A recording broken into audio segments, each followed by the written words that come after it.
జనసేన కార్యకర్తలకు అధ్యక్షుడు పవన్ కళ్యాణ్ వీడియో సందేశాన్ని ఇచ్చారు. ఇప్పుడు ప్రత్యక్ష ప్రసారం ద్వారా చూద్దాం. తెగేసి చెప్పండి అని చెప్పి నిన్న ఆ ఉద్దేశాన్ని మేము ప్రకటించడం జరిగింది. సరిగ్గా అదే సమయానికి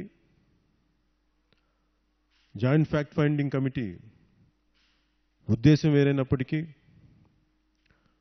ఇంకొక సమాంతరంగా ఇంకో ప్రెస్ మీట్లో తెలంగాణ రాష్ట్ర ముఖ్యమంత్రి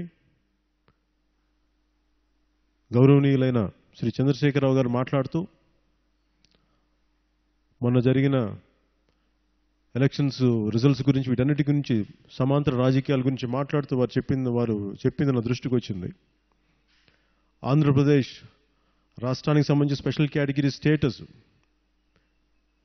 ఇస్తే ఇవ్వండి, గవర్నమెంట్ ఆఫ్ ఇండియాని కూడా వారు అడిగింది, మీరు ఇస్తే ఇవ్వండి, ఇవ్వకపోతే ఇవ్వలేమని చెప్పి తెగేసి చెప్పండి అని చాలా బలంగా వారు చెప్పారు. అంతేగాని ఇలా గందరగోళం సృష్టించి ప్రజల్ని అయోమయాన్ని గురి చేయొద్దన్నది వారి అభిప్రాయం కూడా.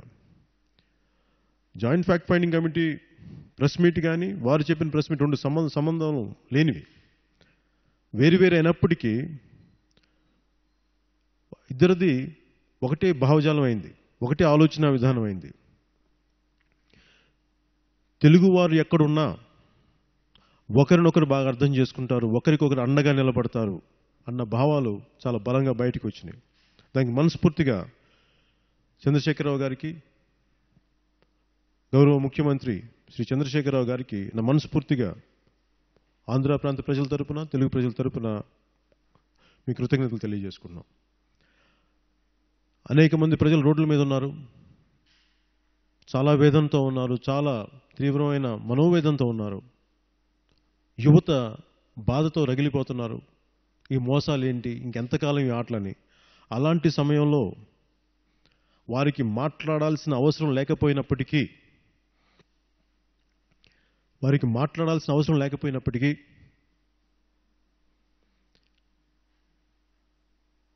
వారు ఈ సందర్భంగా చెప్పడం సాటి తెలుగు ప్రజల పట్ల వారికి ఉన్న అభిమానం, ప్రేమ చాలా ప్రస్ఫుటంగా బయటకు వచ్చింది. ఇది ప్రత్యేక హోదా కోసం ముందుకెళ్తున్న ప్రతి ఒక్కరికి, అన్ని రాజకీయ పార్టీలకి, నాతో సహా ప్రతి ఒక్కరికి చాలా కొండంత నైతిక బలాన్ని ఇచ్చింది. దానికి మనస్ఫూర్తిగా వారికి కృతజ్ఞతలు తెలియజేసుకున్నాను. వారు ప్రత్యేక హోదా గురించి మాట్లాడితే మేము తెలంగాణ హైకోర్టు గురించి మాట్లాడతాం రావాలని. వారు విశాఖ రైల్వే జోన్ గురించి మద్దతిస్తే మేము బయ్యారం ఉక్కు గనుల గురించి వారికి సహాయ సహకారాలు పోరాటం చేస్తాం. ఇలాగ మేము సహకరించుకుంటాం. మేము విడిపోయాం ప్రత్యేక పరిస్థితుల వల్ల, కానీ మా మధ్య మనస్పర్ధలు లేవు, గొడవలు లేవు. దానికి ముఖ్య కారణం కూడా మిగతా నాయకులు ఎంత చేశారన్నప్పటికీ రాష్ట్రం విడిపోయిన తర్వాత ఇక్కడ సుఖశాంతులు ఉండటానికి, సామరస్యం ఉండటానికి ముఖ్యమంత్రి చంద్రశేఖరరావు గారు చేసిన ముందుకు తీసుకెళ్లిన విధి విధానాలు, వారి పాత్ర చాలా ప్రశంసనీయం. ఇది ఆంధ్ర ప్రాంత ప్రజలు దీన్ని మర్చిపోలేదు, దీన్ని చూస్తూనే ఉన్నారు. ఇది ఆ ఉద్దేశంలో ఇంకొక అడుగు ముందుకేసి మీరు స్పెషల్ కేటగిరీ స్టేటస్ మీరు మద్దతు పలికినందుకు మనస్ఫూర్తిగా ప్రతి ఒక్కరికి పేరు పేరున్న మా అందరి తరపున మీకు మద్దతు తెలిపినందుకు మీకు ధన్యవాదాలు తెలుపుకుంటున్నాను. ఆ సందర్భంగా ఆయన ఒక మాట ఇంకోటి దృష్టికి వచ్చింది.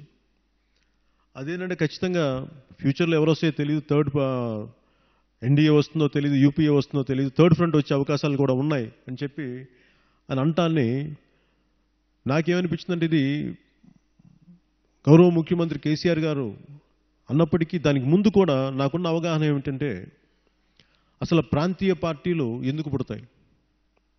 జాతీయ పార్టీలు కానీ వాటి ఏమైతే కట్టుబడి ఉన్నారో, ఏమైతే మాట చెప్పారో వాటికి కనుక నిలబడి ఉంటే, ఉదాహరణకి యూపీఏ కానీ అనుకున్న టైంకి తెలంగాణ కానీ ఇచ్చుంటే అసలు తెలంగాణ రాష్ట్ర సమితి పుట్టాల్సిన అవసరం లేదు.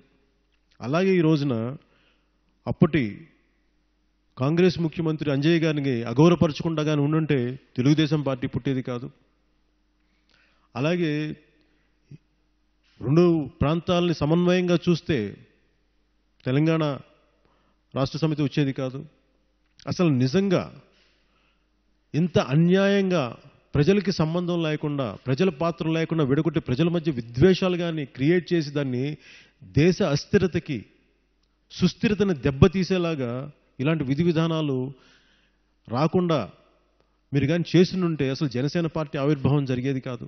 సో వీటన్నిటి మధ్య మనకి ఏమర్థం అవుతుందంటే జాతీయ పార్టీలు నిజంగా ప్రాంతీయ తాలూకు సమస్యల్ని కానీ, వారి వాంఛల్ని కానీ, వారి సమస్యల్ని కానీ, వారి ఆకాంక్షల్ని కానీ నెరవేర్చినప్పుడు ఖచ్చితంగా ప్రాంతీయ పార్టీలు పుట్టుకొస్తాయి.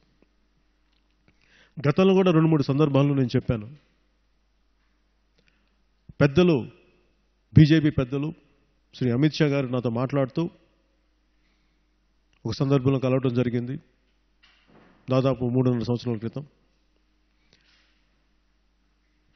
భవిష్యత్తు జాతీయ పార్టీలతో ఉండబోతుంది, అందుకని నువ్వు పని చేయి, నువ్వు భారతీయ జనతా పార్టీలోకి వచ్చేయన్నారు. నేను చెప్పాను వారికి. ఏం చెప్పాను, సవినయంగా ఏం తెలియజేసుకున్నాడు, అదే నా ఉద్దేశం అయితే నేను భారతీయ జనతా పార్టీలో ఉండేవాడిని కదా సార్, వచ్చేవాడిని కదా, నాకు ఇంకో పార్టీ పెట్టాల్సిన అవసరం ఉంది అంటే నాకు కించిత్ బాధ కలిగింది ఆ మాటకి. దానికి కారణం, ఏ ఉనికి అయితే మీకు సహాయం చేసిందో, భారతీయ జనతా పార్టీకి సహాయం చేసిందో, తెలుగుదేశం పార్టీకి సహాయం చేసిందో, ఆ ఉనికిని చంపేస్తానంటే ఎట్లా, ఆ ఉనికిని కోల్పోమంటారేంటి అన్న బాధ నాకు కించిత్ బాధ కలిగింది. అంటే అయితే నాకు వ్యక్తిగతంగా నష్టం నాకేం జరగదు, కాకపోతే మరి ఈ ప్రాంత ప్రజల ఆకాంక్షల్ని ముందుకు తీసుకెళ్ళడానికి కదా మేము ఒక పార్టీ పెట్టింది. అదే కానీ ఈ ప్రాంత ప్రజల ఆకాంక్షలు మీరు నిజంగా పట్టించుకుంటే అసలు ఈరోజు సమస్య ఎందుకుంటే నాలాంటి మాట్లాడాల్సిన అవసరం రాదు. నేను శుభ్రంగా నా పనులు నాకు ఉన్నాయి, నాకు చదువుకోవాల్సిన పుస్తకాలు బోళ్ళని ఉన్నాయి, నాకు నిజంగా రాజకీయాలు రావాల్సిన అవసరం లేదు. కానీ మీరు ఇవన్నీ చేయబట్టి ఖచ్చితంగా మేము రోడ్ల మీదకి రావాల్సిన పరిస్థితి, రాజకీయాలకు రావాల్సిన అవసరం ఈరోజు మీరు తీసుకొచ్చారు. అందుకని ఈ థర్డ్ ఫ్రంట్ అనే పరిస్థితి ఎందుకు వచ్చింది అనటానికి, ఎప్పుడైతే జాతీయ పార్టీలు ఈ మనోభావాల్ని, ఆకాంక్షల్ని అర్థం చేసుకోవో ఖచ్చితంగా జాతీయ స్థాయిలో సమస్య వచ్చినప్పుడు ఖచ్చితంగా ఒక థర్డ్ ఫ్రంట్ అనేది ఒక అవకాశం ఏర్పడుతుంది. ఇది అనేక రాష్ట్రాల్లో నేను చూశాను. ఇది తెలంగాణ నుంచి పుట్టిందని కాదు, చాలా మందిలో ఈ భావం చాలా బలంగా ఉంది. యూపీఏ తర్వాత, యూపీఏ 10 సంవత్సరాల పాలనలో అస్తవ్యస్తంగా అయిపోయింది. సరిగ్గా ఒక దేశాన్ని అస్తవ్యస్తంగా చేసేశారు. ఈ పరిస్థితుల్లో బీజేపీ లెడ్ ఎన్డీఏ వస్తే చాలా సుస్థిరత ఉంటుంది అని చెప్పి ముందుకు వచ్చినప్పుడు అదేమీ జరగకపోగా ఇంకా ఇబ్బందులు ఇట్లా ఉండటం వల్ల ఖచ్చితంగా ఈ రెండు చేయలేనప్పుడు ఒక థర్డ్ ఫ్రంట్ వచ్చే అవకాశం ఉందా అని చాలా మందిలో ఈ డిస్కషన్ జరుగుతూనే ఉన్నాయి.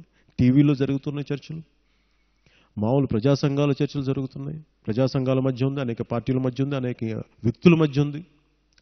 అందుకని దీంట్లో అసలు నా ఉద్దేశం, జనసేన ఉద్దేశం ఏంటంటే రాజకీయాల్లో అసలు మూడో ప్రత్యామ్నాయం ఉండాలా, లేదంటే ఇది కాకపోతే ఎక్కడైనా సరే ఇంకొక ప్రత్యామ్నాయం ఉండాలా అంటే ఖచ్చితంగా ఉండాలి, ఉండి తీరాలి. ఇది మేము నమ్ముతున్నాం. ఎందుకంటే ఒక కాంప్లసెంట్ నేచర్ వచ్చేస్తుంది ప్రతి ఒక్కరికి. ఒక పరిస్థితుల్లో అది ఉండిపోయినప్పుడు వాళ్ళకి ఏముందంటే మిగతా సమస్యలు చాలా అసున్నితత్వం పోద్ది.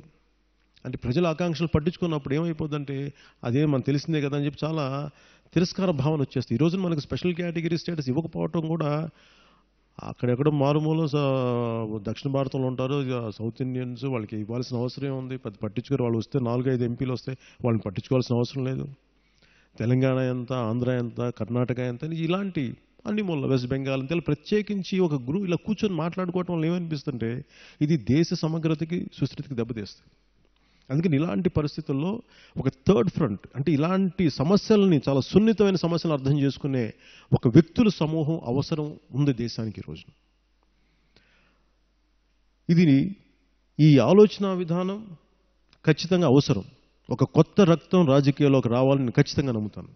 లేకపోతే ఏమైపోతుంటే ఈ బూజుపట్టిన ఆలోచన విధానం, బూజుపట్టిన విధానాలు ప్రజల్ని అసలు ఏమాత్రం లక్ష్య పెట్టని మార్గాలు వెళ్ళిపోతాయి. విధి విధానాల్లో ప్రజలు చాలా నష్టపోతారు. అందుకని ఒక కొత్త రక్తం, ఒక కొత్త ఆలోచన విధానం పుట్టాలంటే థర్డ్ ఫ్రంట్ అనేది ఒకటి ఉండాలి అన్నది సర్వత్రా జరుగుతున్న చర్చ. దీనిని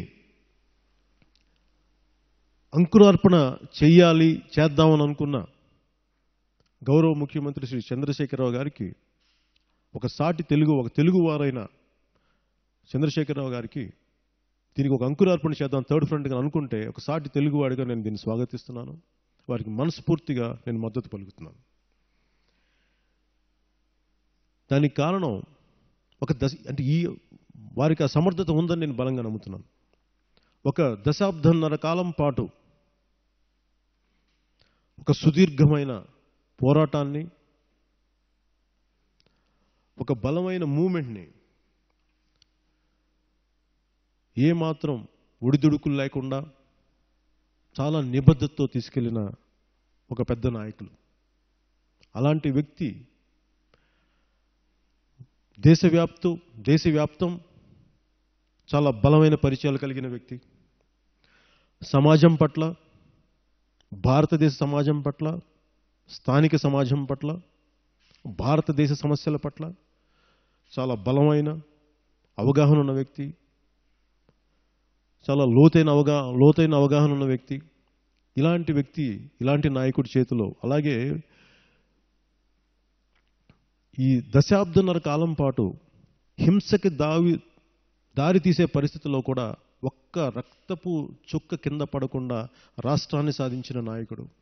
అలాంటి నాయకుడు ఈ థర్డ్ ఫ్రంట్కి అంకురార్పణ చేసి ముందుకు తీసుకెళ్తున్నానంటే మనస్ఫూర్తిగా, వ్యక్తిగా, సాటి తెలుగువాడిగా వారి ఉద్దేశాన్ని సత్ఫలితాలు ఇస్తుందని నేను మనస్ఫూర్తిగా నమ్ముతున్నాను. దాన్ని నేను స్వాగతిస్తున్నాను. దానికి జనసేన ఖచ్చితంగా వారికి మద్దతు ఇస్తుందని నేను మనస్ఫూర్తిగా తెలియజేసుకున్నాను.